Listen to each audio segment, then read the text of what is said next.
Hoje em dia o YouTube também tem Stories. E esses dias um dos fãs do canal comentou uma coisa interessante em um dos stories que eu postei. Disse ele que pelo canal se chamar Pensando Nisso, ele abrange tudo. E a pessoa sugeriu para fazer vídeos sobre todos os tipos de arte. Sendo assim, o vídeo de hoje é uma antiga ideia que eu estava planejando com meu amigo do canal Antídoto. Certo dia, debatíamos sobre a questão da traição ou não da Capitu com o Bentinho. Nesse caso, não divergimos de opinião, mas como o canal é o ato de pensar e refletir, gosto da pluralidade de ideias. Então convidei outros amigos youtubers com opiniões diferentes para falar o que eles acham. Eu queria começar essa reflexão com a questão de que o livro é narrado na perspectiva de Bentinho. E o rapaz era extremamente obcecado por Capitu. Seu ciúme era tão exagerado e doentio que acredito que todos os argumentos e a construção da narrativa do Machado de Assis eram os devaneios de Bentinho. A aparência e trejeitos de Ezequiel, a visita de Escobar e etc. Tudo isso, na minha opinião, foi fruto da sua mente ciumenta. O maior lance da história é que o Machado de Assis não deixa claro o que aconteceu. O Machado de Assis ele esconde muito bem no texto dele se houve traição ou se não houve traição. E até assim, quando o romance foi lançado, em 1900, a palavra do marido, ela contava muito. Então muita gente acreditou que a Capitu traiu. E depois, com o tempo, como as coisas foram mudando, muita gente deixou de acreditar que a Capitu traiu. Mas eu acho que ela traiu sim. Tem aquele lance de que a Capitu era muito espivitada, né? E aí tem aquele lance também que quando ela disse que não ia pro teatro com o Bentinho, mas depois ela estava muito felizinha, assim, porque ela disse que ela estava mal, mas depois não estava mal nada, sabe? Ela foi lá se encontrar com Escobar na saída, tem todo um rolinho ali. Aí tem aquela velha história também do filho dele, que ele começa a achar que parece com o Escobar, o Ezequiel começa a parecer o Escobar, uma coisa da cabeça dele, mas sabe como é que é, né? Se tem uma pulga atrás da orelha, a gente tem que desconfiar. E tem o lance da parte final também, que depois que o Escobar morre, a Capitu larga o Bentinho e vai para a Suíça. Ou seja, né? Será que é de graça isso tudo? Será que foi de graça? Eu não sei. Na minha opinião, eu acho que ela traiu sim, e o Bentinho estava certo em achar que traiu. E se a Capitu não traiu, deveria ter traído, porque o Bentinho merecia. Mas Dom Casmurro é bizarramente incrível, né? Eu sou uma pessoa mega suspeita pra falar sobre isso, mas fico feliz de poder falar isso pra vocês, de poder chegar aqui e contar um pouquinho disso pra vocês. E eu quero que todo mundo entenda que Machado de Assis pode ser bom e que a gente pode gostar de Machado de Assis. Independente da idade, independente de onde leia, né? É que tudo que é forçado não rola. Não rola, gente. Forçou, não dá. A história do Dom Casmurro é super conhecida, né? Todo mundo sabe. É a tal história da traição, se aconteceu ou se não aconteceu. A gente tem um livro inteiro narrado de uma maneira super peculiar, super incrível, na verdade, pelo Bentinho, né? Que na verdade não é mais Bentinho, necessariamente. Ele já é um senhor. De uma hora pra outra, por um motivo bizarro, o Bentinho vai achar que Escobar e Capitu estão macunados, que eles têm alguma coisa. Será? E logo no começo do livro, nas primeiras páginas do livro, o Bentinho já conta pra gente do amor que ele tem por outra obra, né, da literatura, e que inclusive ele foi ao teatro para assistir uma das adaptações, que é o Otelo de Shakespeare. Mas é uma história muito parecida, né? E todas as outras obras que vão sendo citadas no decorrer do livro pelo Bentinho ou por alguém sempre nos personagens, é sempre algo que tem a ver, né? É sempre alguma coisa que já diz um pouquinho da pessoa, já diz um pouquinho ali da história. E Otelo é o principal, né? Porque é citado no livro todo, ele fica relembrando de Otelo o tempo inteiro, né? E você vai acompanhando toda essa loucura, você vai acompanhando toda essa história.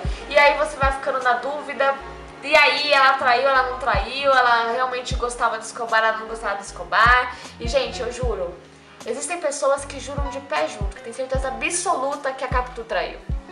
E tem gente que tem certeza absoluta que ela não traiu. Na minha opinião, não, gente, ela não traiu. O cara é louco, juro, tipo, ele fica um vídeo, ele fala com estátua, ele fala umas coisas doidas, ele é louco. Uma pessoa dessa não tem a menor confiança na humanidade. Pra início de conversa, o jeito que ele acha, que ele começa a desconfiar, no enterro, tá no enterro, minha mulher trai. Não, gente, é loucura. E a Capitu, enfim, a Capitu ela fazia isso com todo mundo, né? Pela própria descrição dele e das outras pessoas ao redor dele, a Capitu era apaixonante. Então todo mundo viajava na maionese. E esse cara é louco. O Dom Casmurro, não o Machado. Quando eu penso na história do Dom Casmurro, eu gosto de pensar que a Capitu traiu o Bentinho porque isso faz dela uma personagem mais interessante. Isso faz dela uma personagem com mais agência e não uma mera vítima do ciúme do seu marido. Mas é claro que a graça do Dom Casmurro é todo esse mistério que nunca pode ser resolvido. Esse mistério nunca pode ser resolvido porque nessa obra de ficção a gente não pode investigar as coisas. A gente está falando de ficção e a gente está falando de literatura. Se esse fosse um evento histórico, aí a gente poderia investigar e não só investigar os fatos, mas também investigar o contexto desses fatos e a significação que esses fatos têm e as possíveis interpretações que esses fatos podem nos dar a respeito desse contexto. Como essa é uma obra de ficção, todas as fontes que nós temos para investigar são as coisas que o Machado inventou.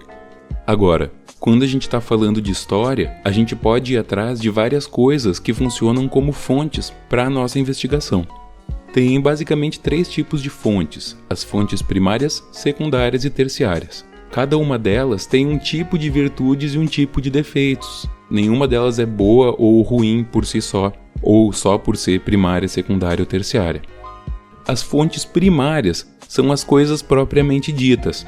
Então, por exemplo, se eu estiver fazendo um trabalho sobre o Dom Casmurro, o livro Dom Casmurro é uma fonte primária. Uma fonte secundária é um estudo, uma análise que fala sobre a fonte primária. Então, por exemplo, se você lê um texto que analisa o Dom Casmurro, essa é uma fonte secundária. Esse vídeo, por exemplo, é uma fonte secundária a respeito do Dom Casmurro. E uma fonte terciária é um agregado de informação mais ou menos consensual a respeito das fontes primárias e secundárias. Por exemplo, se você buscar Dom Casmurro na Wikipédia, o que você encontrar lá provavelmente é uma fonte terciária. Agora, quais são as vantagens e as desvantagens de cada um desses tipos de fonte? Bom, uma fonte primária ela vai direto ao ponto, você tem um contato direto com o que você está vendo. Mas isso não quer dizer que ela seja mais confiável. Por exemplo, se eu estiver estudando a vida de uma pessoa e achar os diários dessa pessoa, essa pode ser uma fonte primária. Agora, não é porque uma coisa está escrita num diário que ela é verdade. Ela representa um ponto de vista. Além disso, ela não tem distanciamento. A fonte primária ela é sempre feita no calor do momento. Por outro lado, a fonte secundária ela geralmente é feita com mais distanciamento e com um segundo ponto de vista, ou às vezes até contrapondo vários pontos de vista a respeito do que ela está estudando. Mas ela também tem limitações, porque muitas vezes o que consta nas fontes secundárias diz mais a respeito da pessoa que está fazendo o estudo do que da pessoa que está sendo estudada. Muitas vezes os interesses e as crenças da pessoa que está fazendo essa fonte secundária acabam sendo muito importantes na criação dessa fonte. Já a fonte terciária, ela costuma ser muito rasa. Ela costuma ter só informações que são, como eu falei, mais consensuais. Só que esse consenso também é criado de alguma forma. E nem sempre as forças que criaram esse consenso são as mais confiáveis. Então as fontes terciárias, elas geralmente são muito boas para dados mais brutos. Por exemplo, eu quero saber em que ano foi escrito Dom Casmurro.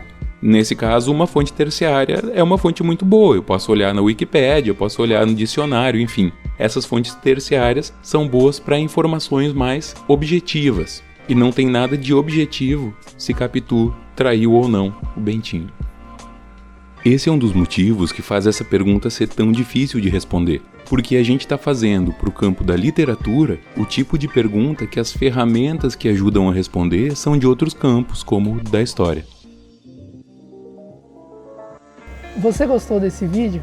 Deixe seu like, comente o que achou, aproveita e deixa sua opinião também sobre o livro.